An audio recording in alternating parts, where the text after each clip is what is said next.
شامت قریشی صاحب. شکریہ جناب اسپیکر.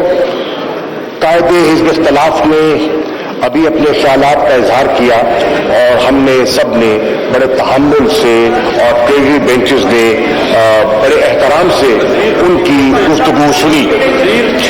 جناب والا آپ نے پلیز میں عرض کرنا چاہوں گا جناب والا قائد حزب اختلاف کے استحقاق کو بھی تسلیم کرتے ہیں اور ان کی گفتگو کو سنجیدگی سے سنا بھی گیا. سوال یہ ہے، آپ نے فرمایا کہ آج تاریخی دن ہے. میں اتفاق کرتا ہوں کہ یقیناً آج ایک تاریخی دن ہے. تاریخی دن اس لیے ہے کہ آج انشاءاللہ یہ ایوان ایک ایسی قانون سازی کرنے چلی ہے جس سے کہ ماضی کی جو خرابیاں تھیں اور جو قباحتیں تھیں ان کو تبدیل کر کے ایک شفاف الیکٹورل نظام متعارف کرنے کا ارادہ رکھتی ہے یہ پارلیمنٹ انشاءاللہ. جناب والا قائد حزب اختلاف نے کہا کہ ہم کوئی کالا قانون مسلط کرنا چاہتے ہیں. ہرگز نہیں جناب والا، میں ان کی خدمت درج کرنا چاہتا ہوں، کوئی کالا قانون مسلط نہیں کرنا چاہتے. ہم ماضی کی کالت کو دھونا چاہتے ہیں. آج جناب والا میں یہ عرض کرتا چلوں کہ آج ایک تاریخی دن اس لیے ہے کہ 1970 کے بعد جتنے انتخابات آئے، پاکستان کی عوام اور پاکستان کی تاریخ اس بات کی گواہ ہے کہ ان پر سوالیہ نشان اٹھایا گیا. 70 کے انتخابات کے بعد کون سا انتخاب ایسا نہیں آیا جس پر سوالیہ نشان نہیں اٹھایا گیا.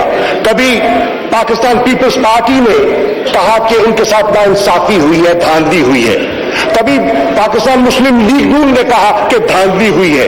اور 2013 میں تحریک انصاف نے اپنے اعتراضات قلم بند کیے اور جوڈیشل کمیشن کا رخ کیا کیونکہ ہے اعتراضات کہ دھاندلی ہوئی ہے. اب سوال یہ اٹھتا ہے کہ ہم تاریخ سے کب سبق سیکھیں گے اور ہم اپنی سمت کو درست کب کریں گے. میں سمجھتا ہوں کہ وقت آ گیا ہے کہ آج ہم اپنی سمت کو درست کریں اور ایسی قانون سازی کریں کہ ہمیشہ کے ذریعے ایک شفاف اور کریڈیبل نظام جو ہے اس کو متعارف کروا دیا جائے. قائد حزب اختلاف فرماتے ہیں کہ ہم اس قانون سازی کو بلڈوز کرنا چاہتے ہیں. بصد احترام ایسا ہرگز ارادہ جناب والا نہیں ہے. آپ جانتے ہیں کہ یہ کوئی راز پوشیدہ نہیں ہے. آپ کے علم میں ہے کہ حکومت ایک ارادہ کر چکی تھی. حکومت نے بارہا آپ سے، آپ کے ممبران سے رجوع کیا، آپ سے درخواستیں کی کہ ڈیمونسٹریشن لیجیے. جس آپ ای وی ایم مشین کا تذکرہ کر رہے ہیں، آپ کی خدمت میں ہم نے اس کو پورا رکھنے کا، پیش کرنے کا موقع فراہم کیا تاکہ آپ کے اعتراضات کو انکارپوریٹ کر لیا جائے اور ایک بہتر جو ہے جو قدم جو ہے آگے اٹھایا جائے. سنیے قسمت کہ آپ نے اس وقت اس پر وہ توجہ نہ دی. آپ فرماتے ہیں کہ اجرت میں یہ آپ نے ایوان جو ہے جوائنٹ سیشن ہم پر مسلط کر دیا. ہرگز نہیں جناب والا. ریکارڈ کی درستگی کے لیے یہ عرض کرتا چلوں گا کہ یہ ارادہ ہمارا آپ کے آگاہ ہو چکا تھا. 11 تاریخ کو ایک اجلاس کی تاریخ دے دی گئی تھی. اگر اجرت میں ہوتا تو آپ اپنے ممبران سے رجوع کیسے کرتے؟ آپ جو لوگ باہر گئے ہیں ان کو فونوں کے ذریعے واپس کیسے بلاتے؟ اس سے یہ بات ثابت ہوتی ہے کہ اجرت نہ تھی، آپ کے علم میں تھا. 11 تاریخ کو اجلاس کی تاریخ رکھی گئی، اس اجلاس کو مؤخر کیا گیا. آپ کہہ رہے ہیں کہ ہم نے مؤخر کیا کہ ہمارے پاس عددی اکثریت نہ تھی. میں سب احترام اس سے اختلاف کرتا ہوں. اگر ہمارے پاس عددی اکثریت نہ ہوتی تو آج ہم یہ بل کیسے پیش کر رہے ہوتے؟ یہ آج آپ کی تقریر کا لطف لباب इस बात का एतराफ है कि हुकूमत की सफ़ों में यकजहती है, हुकूमत के एलाइंस हुकूमत के साथ खड़े हैं और इंशाअल्लाह हम एक जमहूरी अंदाज में आगे बढ़ने का इरादा रखते हैं। जनाब वाला, लेजिस्लेशन का तरीकाकार है और मुझसे बेहतर आप जानते हैं, आप एक मंझे हुए सियासतदान हैं और आप जानते हैं कि लेजिस्लेशन का प्रोसीजर कैसे होता है, बिल इंट्रोड्यूस कैसे किया जाता है, स्टैंडिंग कमेटी को रेफर कैसे किया जाता है, हाउस में वोटिंग कैसे होती है, सेनेट में कैसे जाता है, सेनेट में अगर लैप्स हो जाए तो उसका तरीकाकार क्या होता है, अगर तरामीम पेश कर दी जाए तो उसकी इस्लाह का तरीकाकार क्या है। हमने हर उस तरीके को फॉलो किया और जो लेजिस्लेटिव प्रोसीजर्स हैं उसमें कोई कोताही नहीं बरती। जनाब वाला, हमने इजलास के मौखिर किया, टाइम गेन करने के लिए नहीं, हमारे कुछ मोअज़्ज़ज़ मेंबरान थे, उनकी कुछ सवालात थे, उनकी कुछ तशनीगी थी, उस तशनीगी को दूर करने के लिए उनने मजीद वक्त मांगा और हमने उनको वक्त दिया, हमने उनको ब्रीफिंग्स दी, हमने उनको डेमोन्स्ट्रेशंस दिए, हमने उनको कायल किया, दलाइल से कायल किया और जब वो दलाइल से कायल हुए तो आज अल्लाह के फजल करम से वो इन सफों में मौजूद बैठे हैं। जनाब वाला, आप कहते हैं कि ये ईवीएम मशीन जो है, ये आपने इसको एक नाम दिया ईविल विशियस मशीन का, ये आपका हक है, मैं सबको झुठला नहीं सकता, लेकिन मैं करता हूं ये ईवीएम मशीन कोई ईविल विशियस मशीन नहीं है। ये मशीन इंशाअल्लाह उन ईविल डिजाइन्स को जो मुसल्लत किए जाते रहे उनको दफन करने के लिए लाई जा रही है। ये मशीन उस विशेष सोच को, जिस विशेष सोच के बलबूते पर यहां हुकूमत मुसल्लत की गई, उसको दफनाने के लिए एक अहम टेक्नोलॉजी का सहारा लिया जा रहा है।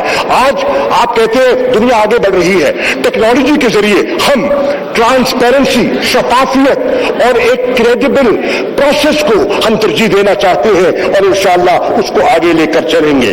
आपने 73 के आइन का जिक्र किया, बजा तौर पर 73 के आइन पर ये पार्लियामेंट कल भी मुत्तफिक थी और आज भी मुत्तफिक है और हम समझते हैं कि ये एक मुक़द्दस अमानत है जो हमारे बुजुर्गों ने हमारे हवाले की है और इंशाअल्लाह इस अमानत की हम पूरी हिफाजत करने का इरादा रखते हैं। जनाब वाला, आपसे मुखातिब होकर कायदे हिज़्ब इख्तिलाफ फरमाते हैं कि आप एक तारीखी गलती करने जा रहे हैं। मैं समझता हूं कि आज आप एक तारीख रकम करने जा रहे हैं, तारीखी गलती को छुटवाने जा रहे हैं। आप इस नई कानून साजी के जरिए इंशाअल्लाह एक शफाफ निजाम मुतारफ कराने का इरादा रखते हैं। जनाब वाला, कायदे हिज़्ब इख्तिलाफ ने आपकी जात पर नुक्ताचीनी करते हुए कहा, आप पर उंगली उठाई, आप पर उंगली उठाकर कहा कि आप हम सद एहतराम कबूल करेंगे कि अगर आप अपनी पार्टी मेंबरशिप से मुस्तफी हो जाए। मैं पूछता हूं जनाब कायदे हिज़्ब इख्तिलाफ, क्या आपने ये मुतालबा अयाज सादिक साहब से किया था, पार्टी मेंबरशिप का मुतालबा किया था? हमने तस्लीम किया, हमने तस्लीम किया। वो ज़िमनी इलेक्शन में गए, पार्टी का टिकट लेकर आए, दोबारा मुंतखब हुए, शेर के निशान पर आए, हमने तस्लीम किया। वो स्पीकर मुंतखब हुए, हमने तस्लीम किया। उन बेंचेस में अपोजिशन में बसद एहतराम उनका हम हुक्म बजा लाते थे। हमने कोई ऐसा मुतालबा नहीं किया जो आज आप मुतालबा फरमा रहे हैं। अब ये दोहरा मयार है और इस दोहरे मयार से हमें इज्तनाब करना चाहिए। जनाब वाला, आपने जिक्र किया इंतखाबी इस्लाहात का, बजा तौर पर पाकिस्तान में इंतखाबी इस्लाहात की जरूरत थी, हर दौर में उसका तज़किरा होता रहा, हमने भी किया। और आपको पता है जब 2013 के इंतखाबात हुए जिन पर एक सवालिया निशान था, हमें एतराजात थे, तो हमने कानूनी रास्ता अख्तियार किया, हमने 1 साल का इंतजार किया, हमने 4 हल्कों का हवाला दिया और फिर हमने अदालत से रुजू किया, हमने पब्लिक मोबिलाइजेशन की और पब्लिक मोबिलाइजेशन के बाद हम अदालत से रुजू किया। अदालत ने हमारी बात तस्लीम की, एक जुडिशल कमीशन तश्कील पाया। जुडिशल कमीशन ने अपनी सिफारिशात मुरतब की, 40 के लगभग उनकी सिफारिशात थी। उन सिफारिशात सिफारिशात को सामने रखते हुए हमने बाइकआउट नहीं किया आपकी तरह, हम बैठे, हम अपोजिशन में थे, हम हिज़्ब खिलाफ में थे, हमने हिज़्ब खिलाफ में बैठकर उन सिफारिशात को आपके साथ बैठकर कानून की इस्लाह के लिए, निजाम की बेहतरी के लिए उस निजाम में परोने की कोशिश की। और आज जिस कानून साजी का आप जिक्र करते हैं और जिसका क्रेडिट आप क्लेम करते हैं, उसमें तहरीक इंसाफ का पूरा हिस्सा शामिल है जनाब वाला, ये मैं रिकॉर्ड पर लाना चाहता हूं। जनाब वाला, मैं ये भी अर्ज करता चलूं, आपने ये फरमाया रियासत मदीना, बिल्कुल हो सकता है आप को अपनी आपकी सोच है, उसका भी एहतराम है, लेकिन जनाब वाला मैं बबांग दोहल कहना चाहता हूं, रियासत मदीना का तस्वर और ख्वाब हर पाकिस्तानी बच्चे के दिल में बसता है, जो समझता है कि पाकिस्तान का मतलब क्या, ला इलाहा इल्लल्लाह, और जो पाकिस्तान की तहरीक आजादी की मूवमेंट में जिस काफिले में जो शामिल थे, वो रियासत मदीना का वो असूल था, वो कॉन्सेप्ट था, वो वैल्यूज थी, जिसको उजागर करने के लिए आज हमने ये आलम बुलंद किया है। जनाब वाला, आप कहते हैं ओवरसीज पाकिस्तानीज को हम वोट का